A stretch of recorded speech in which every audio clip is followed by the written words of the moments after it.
ಉಡುಪಿಯ ಶಿರುವ ಮಾಣಿಬೆಟ್ಟು ಬ್ರಹ್ಮಬೈದರ್ಕಳ ಗರೋಡಿಯಲ್ಲಿ ವರ್ಷಾವಧ ಜಾತ್ರೆ ನಡೆಯಿತು.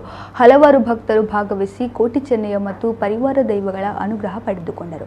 ಕೋಟಿ ಚೆನ್ನರ ವೈದ್ಯರ ನೇಮ ವಿಜೃಂಭಣೆಯಿಂದ ನಡೆಯಿತು. ಈ ಸಂದರ್ಭ ಮಕ್ಕಳ ಕಂಚಿನ ಹರಕೆ ಸೇವೆಯು ಮೆರವಣಿಗೆ ನಡೆಯಿತು.